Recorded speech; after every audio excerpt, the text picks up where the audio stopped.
Well, Samajwadi Party leader Azam Khan is no stranger to making controversial comments, but on Sunday, he crossed all lines and made an extremely derogatory comment about a woman leader. He did not name the leader, but he referred to the leader's garments and said that he knew its color. A massive controversy has broken out, but Azam Khan has claimed that he did not name anyone. The BJP has come out and demanded an apology. Let's listen into what Azam Khan said first and then his clarification. मैं आपके सामने इकरार करता कि मैंने कहा है, और जो नहीं कहा है वो आसमान ये गवाही देना तू कि सूरज दूसरी तरफ से निकल आएगा, लेकिन अगर कोई बात नहीं है तो उसे हाँ नहीं कराया जा सकता। मैं आपसे सवाल करता हूं कि क्या राजनीति इतनी गिर जाएगी?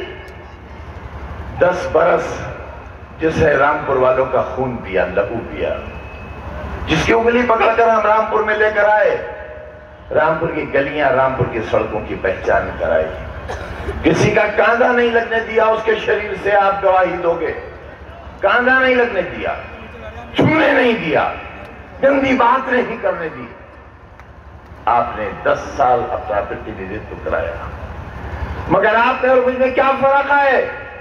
शाहबाद वालों, रामपुर वालों, उत्तर प्रदेश वालों, हिंदुस्तान वालों, उसकी असलियत समझने में आपको 17 बरस लगे। मैं 17 दिन में पहचान गया कि इनके नीचे का जो अंडरवेयर है वो खाकी रंग का है।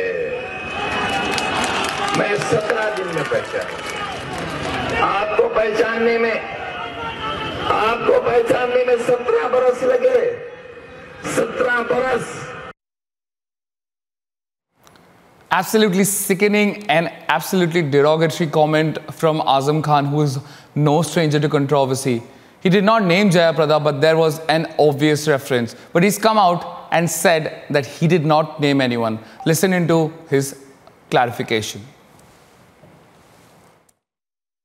मैंने किसी का नाम नहीं लिया, मैंने किसी की ना खूबी बताई ना बुराई बताई। मैंने एक शख्स जो दिल्ली में बीमार है, काबिल रहम है, जिसने मुझे कहा कि 150 राइफ़ल्स लेकर मैं आया था, अगर आज़म दिखता तो मैं उसे छलनी कर देता। मैंने उसके ताल्लुक़ से ये कहा कि लोगों को पहचानने में बहुत देर लगी। मेरे नेताओं से भी गलती हुई, और अब ये मालूम हुआ कि आरएसएस का नेकर था उसके जिस्म पर। तो नेकर तो मर्द पहनते हैं, और मैं ख़ुद ही पहले से बहुत डरा हुआ हूँ। बड़े लोग मेरे मुकाबले में हैं, बड़ी शख्सियतें हैं, बड़ी शान व शौकत वाले हैं, मैं बहुत गरीब आदमी हूँ। मैं पहले भी कह चुका हूँ कि झूठ बहुत दिन काम नहीं करता है। मैं 9 बार रामपुर से विधायक रहा हूँ, राज्यसभा में रहा हूँ, 4 बार मिनिस्टर रहा हूँ। मैं जानता हूँ मुझे क्या कहना चाहिए।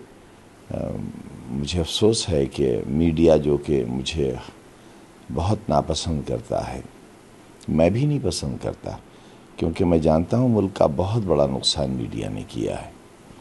और आज के हालात में मीडिया ने बिल्कुल बर्बादी के कगार पर ला खड़ा कर दिया है। अपनी ज़िम्मेदारी को निभाने के बजाय ज़िम्मेदारी के साथ बहुत खिलवाड़ किया है। तो मीडिया की नाराज़गी है, और मुझे बेइज्जत करना है, अपमानित करना है, मुझे नुकसान पहुँचाना है, लेकिन मेरा मालिक मेरे साथ है, मुझे नुकसान नहीं होगा। मेरा चुनाव बहुत अच्छा है,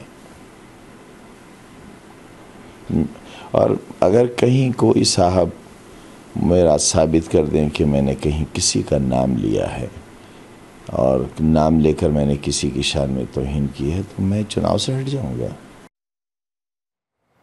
Well, Azam Khan clearly they're saying that he did not make a personal reference, but the reference is clear. We have Vasudev joining us on the phone with more. Vasudev, BJP apology मांग रही है, और क्या apology enough होगी?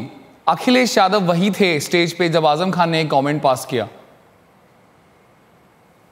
बिल्कुल, जिस तरीके से आजम खान लगातार बयान देते आ रहे हैं, और उसके साथ साथ उनके उनके सरपरस्त, उनके साथ उनके जो अखिलेश यादव वहां पर मौजूद थे और उनके साथ के जो नेता हैं वो भी इसके पहले लगातार इस तरीके के बयान देते आ रहे हैं। तो स्वाभाविक तौर पर अब आजम खान सफाई भले ही कुछ भी दें, लेकिन सवाल यह है कि इस तरीके के बयानों को किसी तरीके से जस्टिफाई नहीं किया जा सकता। इसके पहले समाजवादी पार्टी के जो जिलाध्यक्ष हैं संभल के, उन्होंने इस खुलकर के इस तरीके का बयान दिया था कि जो बीजेपी ज्वाइन करने के बाद जयाप्रदा वहां पर आई हैं, कॉन्टेस्ट कर रही हैं, उससे रामपुर की शामें रंगीन हो जाएंगी, इस तरीके का जो बयान दिया था। उसके बाद भी जो आजम खान है उनका कोई भी उस पर कोई रिएक्शन नहीं आया था, कोई खंडन में साफ तौर पर खुलकर लिखे नहीं किया था, नहीं जिलाध्यक्ष पर समाजवादी पार्टी की तरफ से कोई कार्यवाही की गई। हालांकि अखिलेश यादव ने एक लेटर लिख करके उससे अपने आप को अलग जरूर किया था, लेकिन अब अखिलेश यादव की मौजूदगी में आजम खान जिस तरीके से जो बयान दिया है, आजम खान भले ही सफाई दें, लेकिन इस सफाई देने की जरूरत अखिलेश यादव को है कि क्या ऐसे बयानों को वो किस तरीके से देखते हैं और क्या कुछ वो कार्यवाही करेंगे। Thank you, Vasudev, for joining us. Will Akhilesh Yadav take action against Azam Khan remains to be seen. The BJP is demanding an apology and a big controversy has broken out. We keep getting you more on that.